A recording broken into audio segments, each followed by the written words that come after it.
As parents, we want our kids to come to us, not TikTok, for tough topics. That's why we at Nurtured First built body safety and consent. Inside this course, you'll get short, real-life scripts for using body terms, practicing consent, teaching your kids a no secrets and only happy surprises rule, and helping kids notice when they have an uh-oh feeling. Everything's broken down by age, from baby, toddler, to early elementary. Start today at nurturedfirst.com/body safety and use the code ROBOTUNICORN to save 10%. And just for full disclosure, this is our course.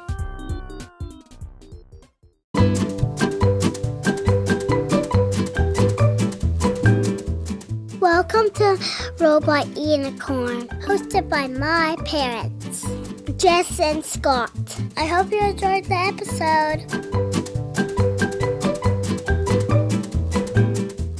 Today's episode is on something that's a little bit more challenging to talk about. Mm-hmm. And it depends on the situation that you, the listener, are going through. But we are going to talk about co-parenting, single parenting, divorce, conflict within a family between parents. Because first of all, we've had some questions about it. And so we've had some emails, and that was what originally added this one to our agenda. Yep. But also we feel like it would be helpful. And not even just for people who are separated or anything like that, or parenting on their own. I think some of the things that we're going to talk about today might actually be helpful for all parents to think about. I agree. So to start, let's just get right to the heart of it. When parents first walk into your office and are in the midst of a separation, what is the single biggest fear they have about their kids? Because that's why they're typically seeing you. What's the worry that tends to keep them up at night?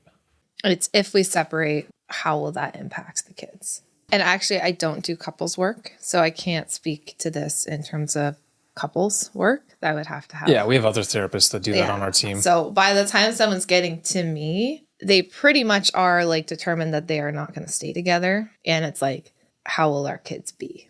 Or they've already separated and they're trying to figure out how to navigate the kids. Because I just want to be clear about that. I can't speak to the couples aspect of it just because that's not my expertise. But I do come in often when the separation's already happening or it's almost there and the parents kind of am I going to screw my kid up forever because I'm doing this? Is that the big thing that is often the concern? Yeah. And it's in so many ways. I've seen it in, I'll just give some examples, a single mom I worked with whose partner left and is just gone off the radar. We don't know what's going on there, right? This is many, many years ago. And now the mom is left with her children and how am I going to explain that we don't know what happened to dad, and how is that going to mess them up forever to have a father who's left? Or you have parents who really want to work together. They're okay, we couldn't make it work in our marriage, but we are committed to making this work for our kid. And they want to come to sessions together, not to talk about their relationship, but to talk about the child. Or you have a single dad who's similar situation to the mom. So there's so many complexities and situations. There's high conflicts. So I just want to name that at the beginning of this episode. Is it's very hard to speak for what's going to be true in every single co-parenting situation, because a high conflict situation where the child is unsafe with one parent is totally different than two parents who just want to co-parent and do their very best for their child, right? There's just so many possible scenarios here. Yeah. And I think we should also start by saying, I think a lot of parents, in the research that I did for this episode, it seems like a lot of parents do worry about that. The fact that they are potentially going to mess up their child from either separating or staying together. A lot of parents are worried about different situations.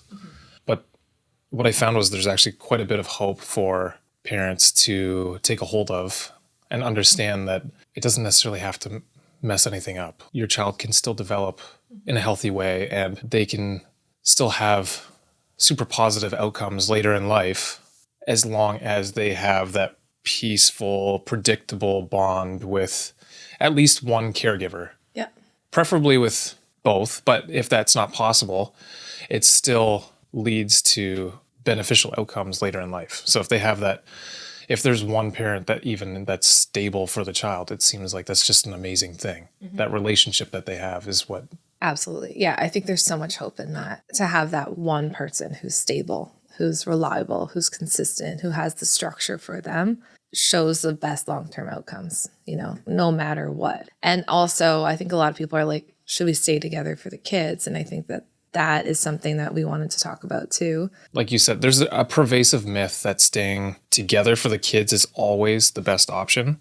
But actually, the research is overwhelming that it's not divorce itself, but ongoing parental conflict that is the primary source of harm for children. Mm-hmm. So it's the conflict between parents that's the primary source of harm. From a child perspective, what does it feel like to live in that high conflict war zone, even if the family is technically intact? And war zone also there was so much research on this, like it's hard to, it was quite fascinating for me. But also war zone, that term could mean high conflict as in parents are literally yelling at each other and screaming at each other and super angry and verbal.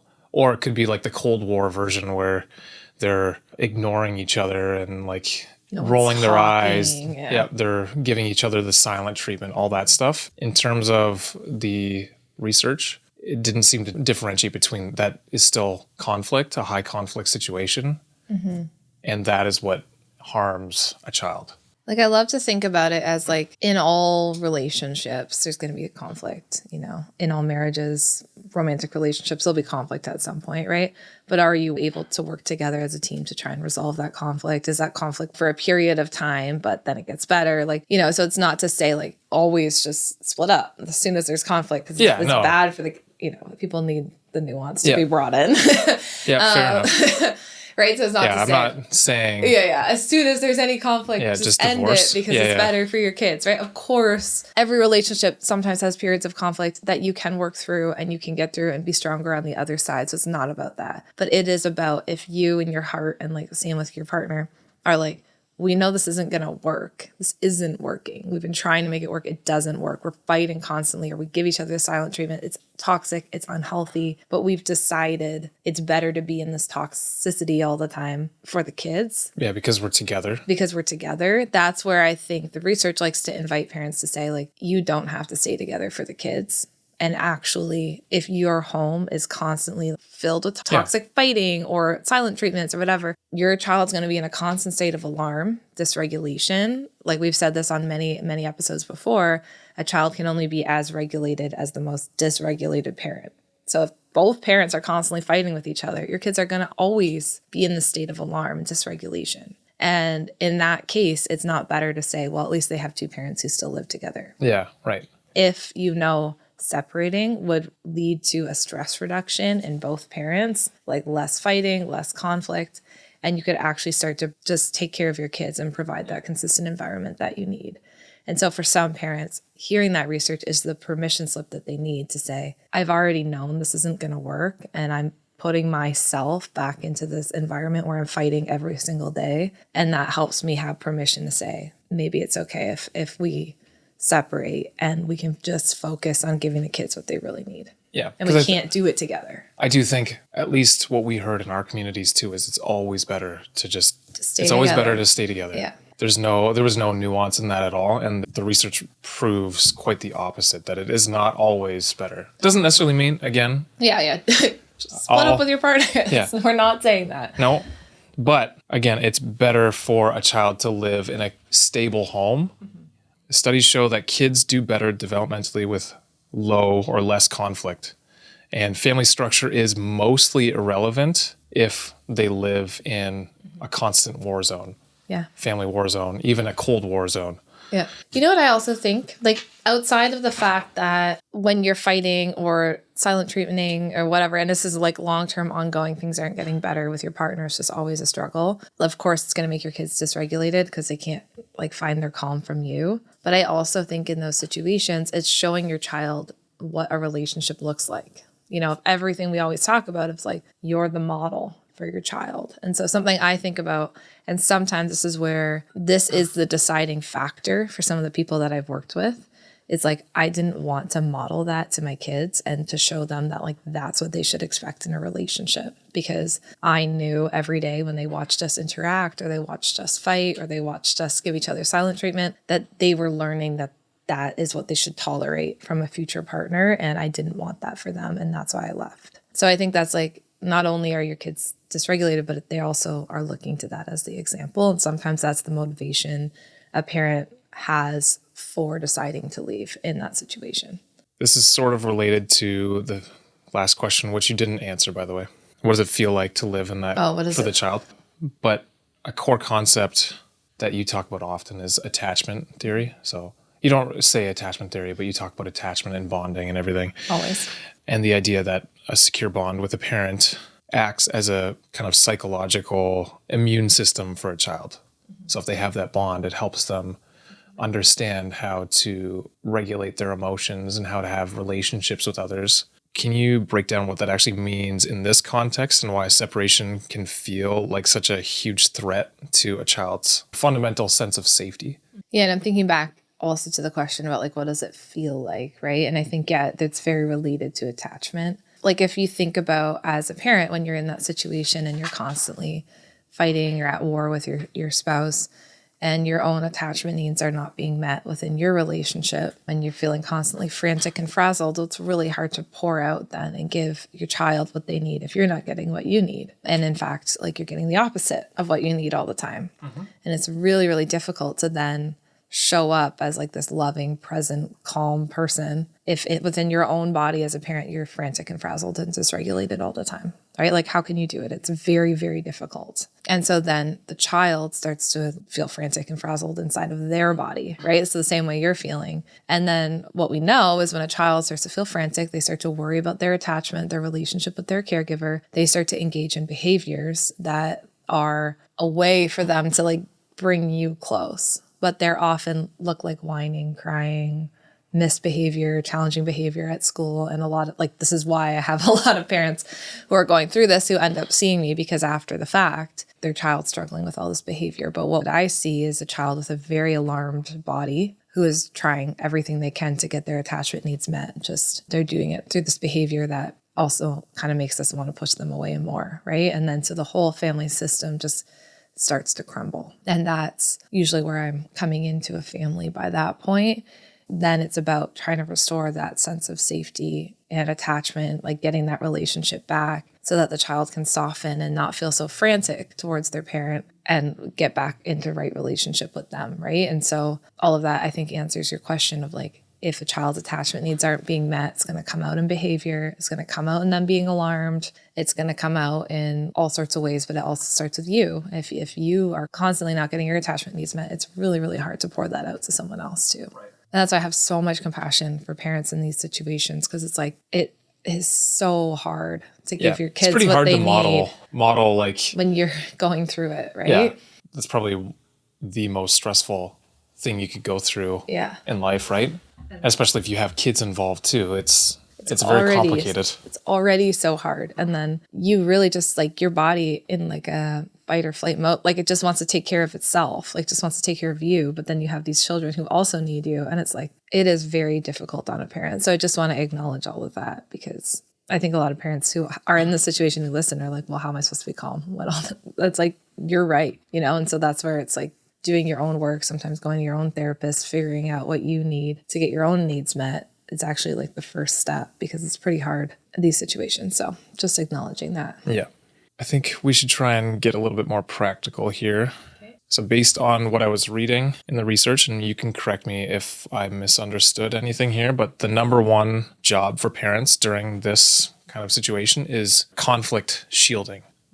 So beyond the obvious, don't yell in front of your kids, what are some of the more subtle ways parents expose their children to conflict, like using them as messengers or making negative comments? And what damage does that actually do? And by the way, I'll just mention in pretty much all of the articles I read on, let's say, this topic, they said that this is essentially a non-negotiable thing. Like parents should be conflict shielding. They're trying to keep their kids completely out of the fact that their relationship with their spouse or significant other is ruptured, and not involve them, not make them messengers or in the most ideal world scenario, you're showing up as a united front to your children, and they're not a part of your conflict, Yeah. right? Like, And so that's an ideal world. ideal world, right? That's like, I feel like we always say that ideal world and then reality. But, it makes me think in my master's degree, I actually did a presentation on this topic. It just came back to my mind on triangulation in families and how that can really happen. And basically what you would imagine is like you have you and your partner, and then all of a sudden you bring a child into it, and the child kind of becomes the center point of like these fights that you're having, right? And so one partner's like telling the child, oh, you never believe what dad said today, like that. And then the other partner's like, could you go tell mom that when she said that earlier, that was rude and she shouldn't have said that. And all of a sudden we're putting the child in the center, right? Or even in a co-parenting dynamic where the child's going to like dad's house and you're like, hey, make sure you tell me if like daddy brings any girls over to the house, and like tell me if he cleans the kitchen. Like, does he have any food in the fridge? Like, and then the child's like, oh no, he didn't. Ugh, typical, like classic dad, never has any food in the fridge, right? Like, it's so easy to get into this dynamic where now your child becomes parentified in a way where it's like the child becomes the other, like almost a spy for almost you. like a spy or like another Yeah. adult in the situation, and you're putting adult conversations, adult needs, adult tensions onto the child because they just happen to be there. But the child shouldn't be the person that you're processing any of this with. They can know it's hard, they can know you're struggling, they can know that like things are tricky. That's fine, that's human. You don't have to pretend like everything's perfect all the time. But they're not the ones who you're processing like, oh, dad did this, this, this, and this, and that's why we all hate him. And, Yeah. because it's very easy to get in situations where you start to pin a child against one parent or the other, or you put too much responsibility on them. They feel a lot of anxiety around that. So that is very important. And I agree. I think that like in any research we talk about, it's how we're shielding our children and how we're making sure that they don't feel responsible for the marital conflict that's going on. Yeah. Yeah. And I mean, the reality is, I think parents are a major part of a child's self-worth too, right? And they look up to their parents. They should think that their parents are like the best people in the world. Yes. So as soon as you try pitting them against the other one, I can see like making them kind of the spy for you or the messenger for you. That's pretty dangerous and can be damaging for even the child's self-worth. And also like making sure your child doesn't think it's about them.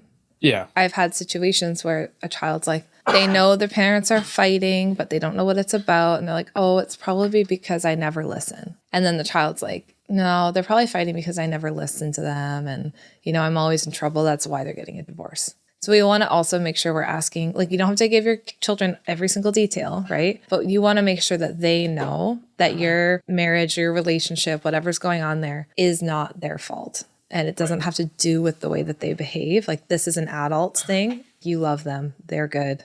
This is not about their behavior.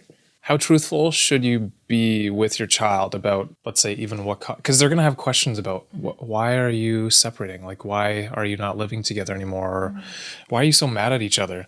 How honest can or should you be with your child? If there was a certain, like one person did something that now caused these two to get separated, how do you, let's say, not pit them against one parent, but also be honest at the same time and make sure, hey, let's say the community is going to know, and potentially other parents and kids at school will even know. But then if you don't really tell your child all of everything, all of a sudden they're going to have other kids telling them something that they're like, wait, what? I didn't know that.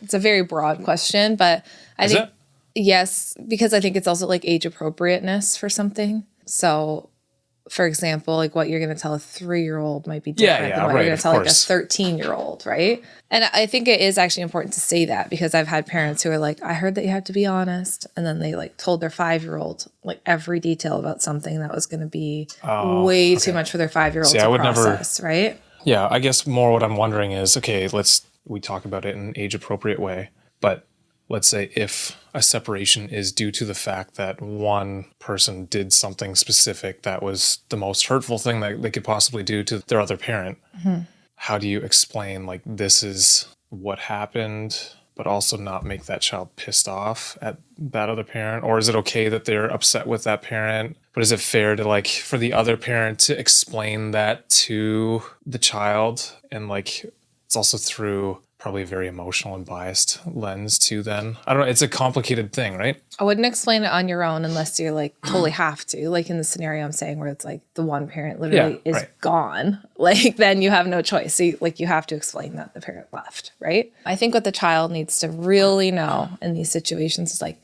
am I still safe? Am I still loved? What's changing for me in my life? And like, is this person who I've always loved, like the person that I know and that I want to continue to always love? And do they still love me? Right? So a child's very self-centered in this situation, which is, just one of the things about being a child. And so it's important to keep that in mind. Oh, and the other thing a child really needs to know is like, am I to blame? Like, did I make this happen? I think that as children get older, like the late childhood kind of tween stage, we can be honest with them, like with facts, but we don't need to give them every single detail of what happened. No, right? Of course not. And I mean, it sounds obvious, but... Okay, here, I will pose an example then. Let's say I cheat on you with someone and you're like, we can't repair this. You want to have a separation. We agree to do that and everything. And then our oldest, who's 8, is like, well, why? Why are you doing this? Like, how would you explain that to her that I've done this thing? Okay, in my ideal world... Or should I be doing it with you? Yeah, in my ideal world, we would do that together. Okay. It would be a conversation that we would have together so that it doesn't look like I'm pitting her against you and I'm having this private conversation with her that you're not a part of. Is that realistic though? Like, let's say if I've done something that's so hurtful to you. Well, let's back it up. That conversation doesn't have to happen the moment that it's happened, right? Right.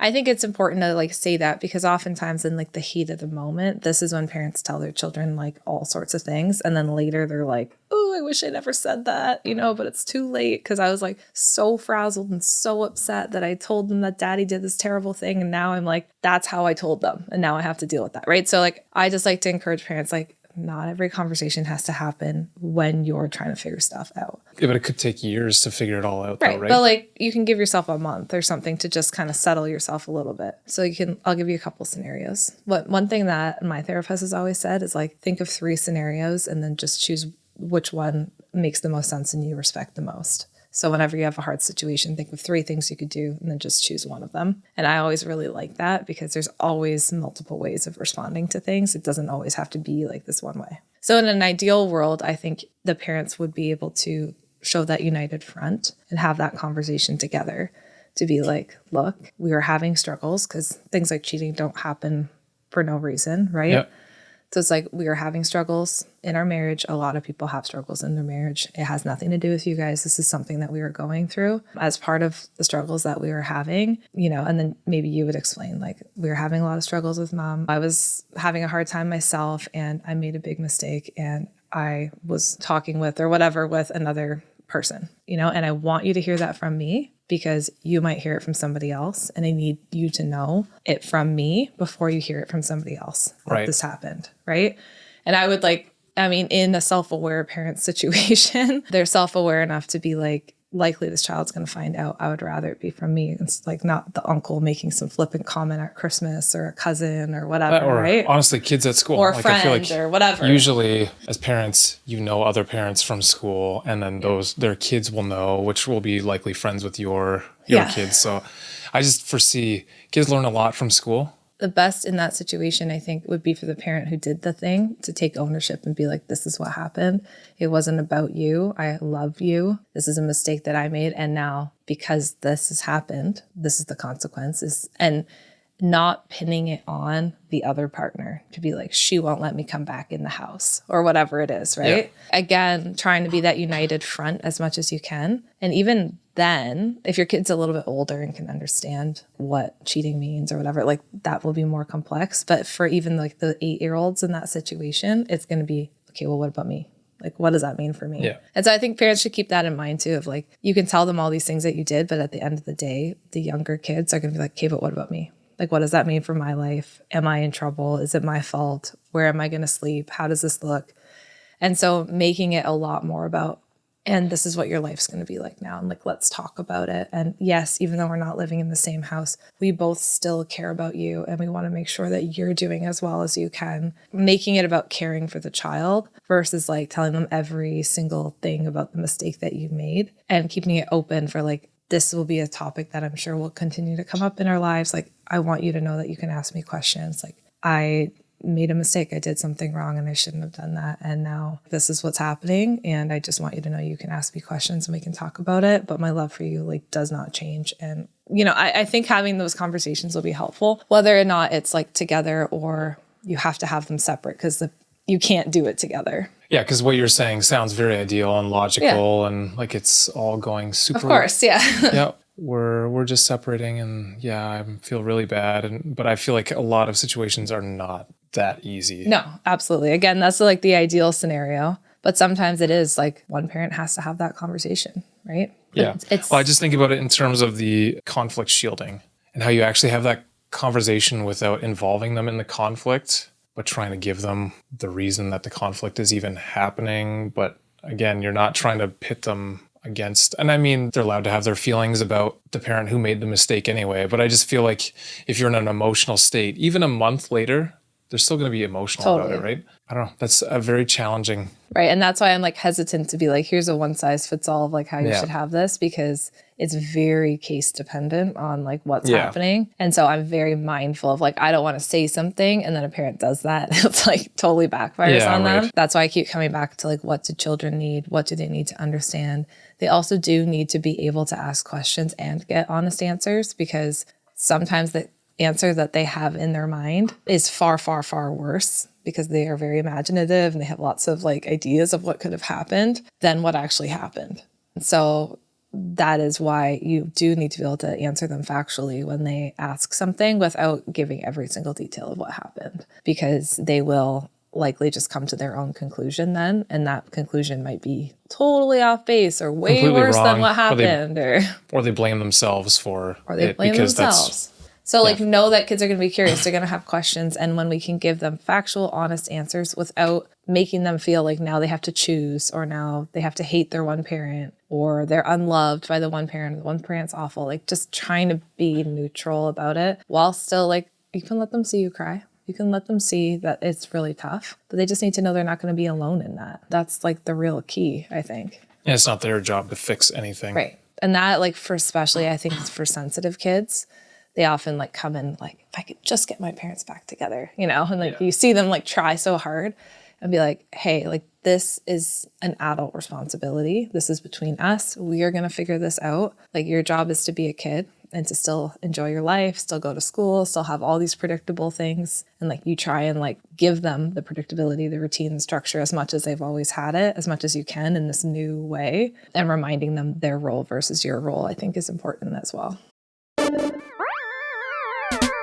Hey friends, so at pickup last week, our daughter asked Scott a truly kind of tricky question in front of her younger siblings. Scott was telling me that when he heard a question like this, he used to panic, but this time he had a plan. And he said to our daughter, "Thank you for asking. Let's talk tonight when we've got privacy." And that's a line that he learned straight from our new body safety and consent course at Nurture First. So this new body safety and consent course is taught by me. So Jess, if you listen to this podcast, you know me. I'm a child therapist and a mom of 3, and I have taught body safety and consent education for years. This course takes all my years of experience teaching this education and gives you calm, age-appropriate language for body parts, consent, and boundaries. You'll learn how to teach your kids that no means no. You'll learn how to teach them to read facial cues. You'll talk about safe and unsafe touch, and you'll even teach them about their uh-oh feeling. There's guidance inside this course for the real life stuff, like tickling that goes too far, and even the difference between a secret and a surprise. We made this course at Nurture First because research shows that body safety education helps kids speak up sooner, and we want that for our family, for Scott and I, but also for you. So check the course out at nurturedfirst.com/bodysafety, and to save 10%, use the code ROBOTUNICORN. And just full disclosure here, we are the creators of this course, and we're so proud of it. Okay, so let's maybe veer in a slightly different direction here and talk about the predictability. Because, what you're saying, that's what the research says too, making sure they have predictable home or homes. And there was talk of co-parenting, which is kind of like the gold standard, which you were explaining. Parents are kind of cooperating. They maybe don't get along, but it's not like they're in conflict when they're trying to make parenting decisions. But then there's also this thing called parallel parenting, which, if I understand correctly, it's essentially 2 completely separate homes. The parents do not interact in terms of making decisions, most decisions about their children when they're in their respective homes. So they don't get to choose what the other parent does with the child in their home. Is that usually in like high conflict situations where you would see that? Yeah, some high conflict situations for sure. It's definitely much more stressful when you don't know what's going on in the other home, right?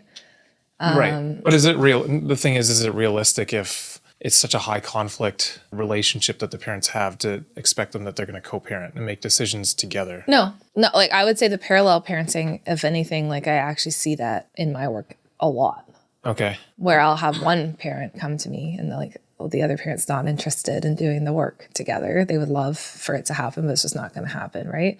And then I think in that case, it's like you do the best you can with the time you have for your child. And the one thing you just want to make sure of is that you know that they're safe at the other person's home, right? If you have a fear that they're not safe at the other person's home, that's another conversation. Yeah, of course. That's, a separate thing. What I'm talking about more is parenting your child, let's say creating the best outcomes in life for them, doing the least harm on them. Yeah.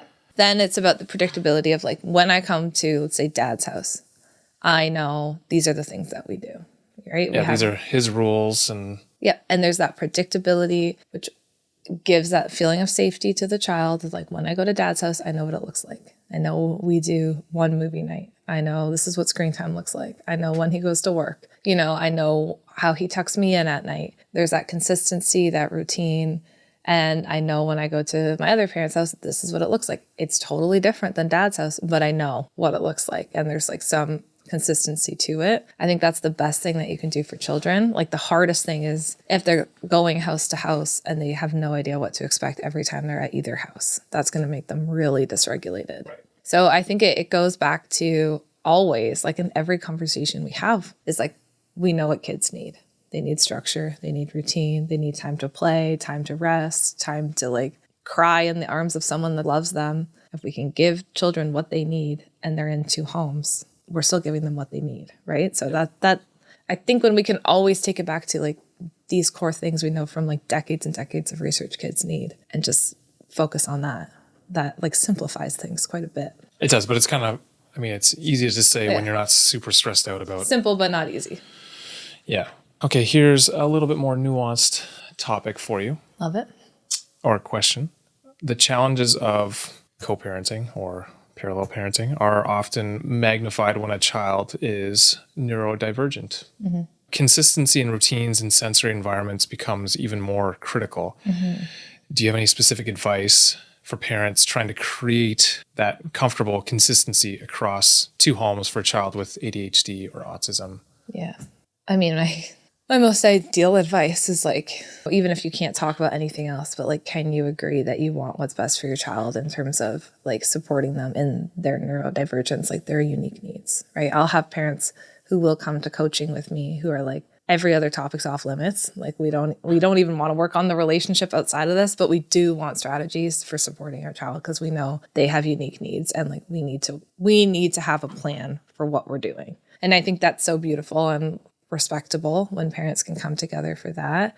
I think even things of like, hey, we don't have to talk about anything else, but I just want you to know that, I tried doing this and it really helped him. And like, is there certain ways that you can try, like, whether it's an email, like sometimes in high conflict situations, like texting's not an option, that opens a can of worms. It's an email or it's something where you can say like, can we possibly be receptive to each other on this one topic because we want to support him or her, and I think there are these apps unique needs, specifically right? for co-parenting, or apps where for co-parenting, they even have, like I was looking into it, and there's apps that even have like a tone meter, and they kind of they look at what you've written and try and parse, okay, what is your tone in what you're saying right now, and then some of them are even like monitored. You can have another third party present in communication too if you really need it. Yeah. I like that. I think that's helpful because there are certain things that if you're able to communicate on, that's going to be most helpful for your child, especially you throw neurodivergence into the mix and like that structure and routine becomes even more important. You don't have, like if we go back to our temperaments episode, like the more flexible child, like your child really needs it, right? So it's like, can we work together for this thing? Yeah. And sometimes the answer is still no, right? And then it's, again, doing the best you can in your own home and knowing that that structure and routine and love and support and repair that you give them does make a huge difference. Like it does matter. Like parents are like, oh, but then they go there for 3 days and they don't get it. Well, the time you have with them matters, and it makes a big difference. Children need that one person who shows up for them, is consistent for them, loves them, and like that is shown to have huge long-term outcomes. So like, yeah, the research backs all of that up. Like it was for both cooperative co-parenting situations and the parallel parenting situation where the parents literally can't even talk to each other. Yeah. Having stable, loving homes, even if it's two separate ones, still has long-lasting, incredibly positive effects on the children. Yeah. And the same for single parents who don't have a partner who's around, right? Like you have that opportunity again to show that consistent, what stable, that shows, loving. honestly, is that if you only had one super consistent, stable home and then the other one had lax rules and all that, but then you end up going back to the other one and you feel loved there and the child perceives that they're receiving love, that has profoundly positive impact on their life. So even as a single parent, it's the same thing. You have that impact on them. So I think that's the huge hope in it all, right? I wrote this down. Like the gold standard is to achieve as much synchronicity of parenting as is possible given your relationship. Right. The more you can do, the easier it will be to have, let's say, the more positive outcomes. I won't get too much into this. We talk about this in the next episode as well. But the research also highlights how socioeconomic stress is a massive factor, with financial strain directly impacting a parent's ability to be emotionally available. This isn't something a parent can just decide to go fix. Especially the research was showing that apparently if like a mom is the default caregiver and maybe spends more time with the kids after separation, they tend to have a 25 to 50% reduction in the income that they can bring in. So it's not something they can just go out and decide to fix because all of a sudden they're doing all of this work on their own. So how can a parent who is potentially working 2 jobs and worried about rent still create moments of connection and buffer their child from that stress when it's kind of all consuming? Yeah, I think it's about the repair. If there's been a rupture, it's about the little rituals that you can build in. So even if you're working and they're at like after school care and all these things, like what are the little moments of connection that you can find? Those are the ones that really mean the most to any child. Right? So is it at dinner you try and ask them the highlights and lowlights of their day? Is it bedtime where you give them some extra snuggles and lay with them till they fall asleep every night? And that's like what you do for a while because that's the time of day where they're the most chatty and they want to talk to you. Is it something that you do at breakfast or like a song that you listen to while you get ready in the morning? Like I really think it's about building in like the small rituals, little structures in the day, little things that the children can look forward to that don't have to be crazy big and can just provide that little consistency. And like, I think those are the things that really make a child feel safe and build those memories and that relationship. And it doesn't have to be overcomplicated. Yeah, for sure. And it goes back to like what I said before of like what we know to be true about children. They need play. They need to feel loved. They need structure. They need to splash in puddles. They, so they don't need expensive toys. Like don't feel like you have to overcompensate for it. It's the way that you show up that's going to make the biggest difference. And I've seen so many single parents do that incredibly. And so don't tell yourself that you won't be able to do it because you don't have a partner. Like, I really believe that. I mean, I've seen kids who have 2 parents and they've got tons of money who can't show up for them in the same way that like a single mom shows up for her kids, right? So I just feel like people, like we need to give ourselves grace and take away whatever stigma is there, even like internalized. For sure. Okay, I think we can start wrapping this up now. We have covered a lot of different things. For parents listening right now who feel potentially completely overwhelmed by it all, maybe they're going through separation, what is the one core principle you want them to hold on to? The one thing Always that the you one love. thing. If they can do one thing right, what do you hope that is? Okay, and then I have a question for you. Sure. I think the one thing you can do is just continue to try to show up for your child to be their safe space in all of it and make sure that they know that it's not about them, that they didn't do anything wrong, that they're loved, and that even when life is tough, like you're going to try and be on their team and work it out with them. Like they're not losing you. Yeah. both parents. Like they're not losing you. You're always still there for them. Life's just going to look different. I think if you can do that, no matter what else is going on, the child's going to feel safe and cared for and like have that secure base to fall back on. I think that's huge. My one thing is conflict shielding, which is related to yours because it's kind of in the best interest, the most loving thing you can do, right? So, well, actually, the question I was going to ask you was, and we can cut this if you don't want to say it, but like as a child who grew up in a very conflict home, and I think it's fair to say your parents later got divorced, but not when you were a child. yeah. What is the one thing you think, like of all the things that could have helped you? I'm sure you can name a million, but like what's one thing that you think would have helped you in those situations? Actually, I will say the one thing that probably helped was staying at my grandparents', maybe not most weeks, but often. Mm-hmm. So you actually kind of lived in two homes in that way. Yeah, I would, for months at a time, would live with my grandparents, or me and my siblings would. Mm-hmm. And what did that provide you with that you didn't have at home? Well, it's definitely that structure. It was far more structured in both. So we would usually spend most of our time on the farm, my grandparents' farm. And then sometimes we would go to our other grandparents in town. But either one, they were very structured and they were still very loving to all of us and took care of all of our needs and everything. Like anytime we ever needed anything, they would be there to help us.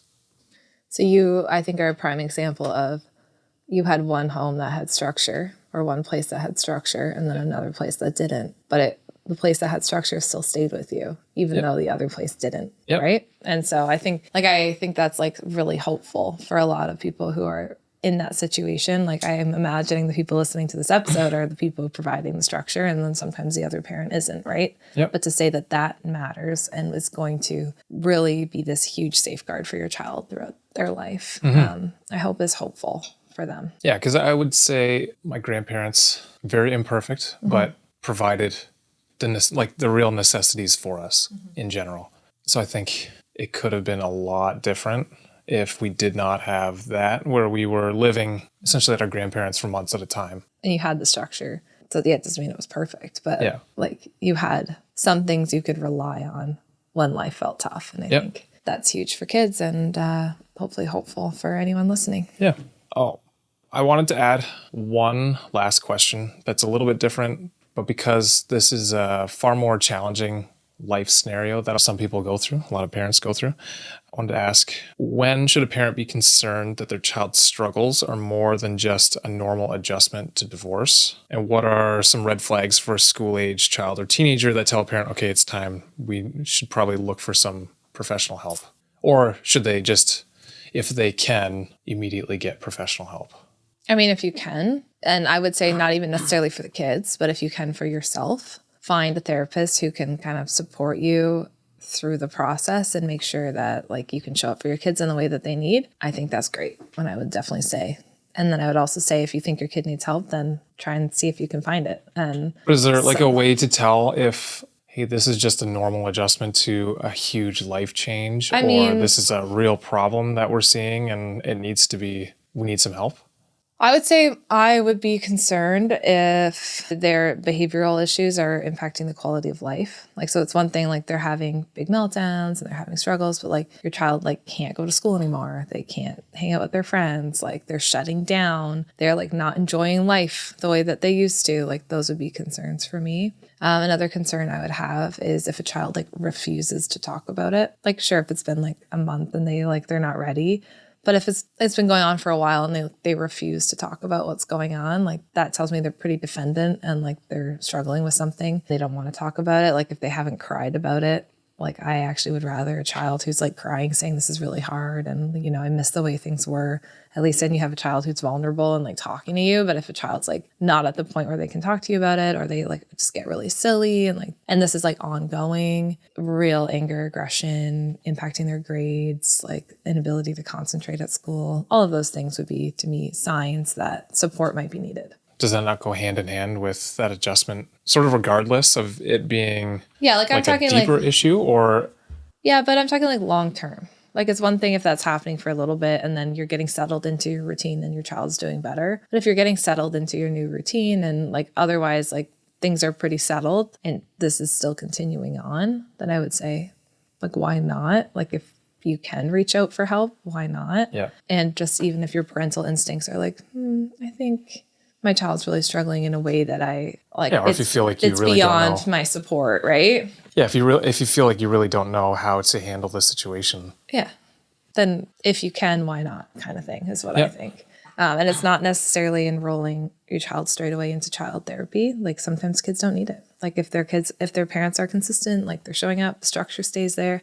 Some children are actually like just okay. And like they don't necessarily need therapy about it. So it's also trying not to project onto them being like, this is so hard for you. And Yeah, for sure that's easy you to can't do too. handle it. Right. Like, Yeah. So we want to be very mindful of projecting. Sometimes I think like parents will be like, I have to get them in therapy right away. And then it like signals to the child like, oh, this is like a way bigger deal than I even thought. Oh, I should probably be stressed about it because now I'm in therapy and like, you know what I mean? Yeah, I would imagine you probably also have to be in communication with their teacher. Yes. Understand. Talk to the rest of their support system. Yeah. You know, call on if there's a healthy grandparent who can support, if there's friends who can step in and provide structure. Like it doesn't just have to be you. I think that's the other thing we didn't talk about is that if you're going through this is where the support system can like play a really nice role and be a really healthy part of it. Okay.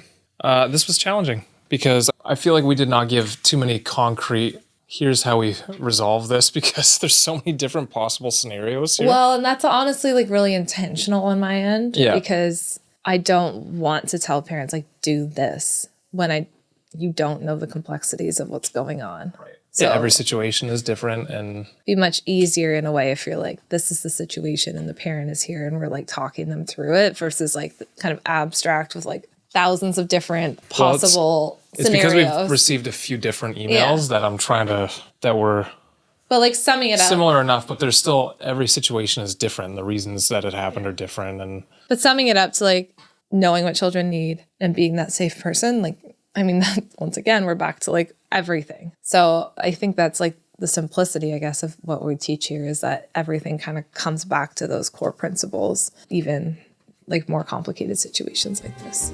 okay. Well, thank you, Jessica. Thank you. Thanks for asking me good questions. Did you like them? I think they were good. Yeah. Good. All right.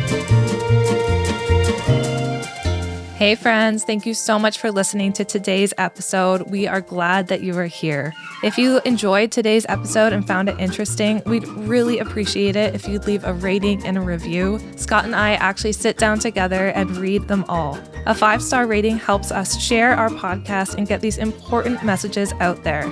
Thank you so much for listening, and we can't wait to talk to you again next time.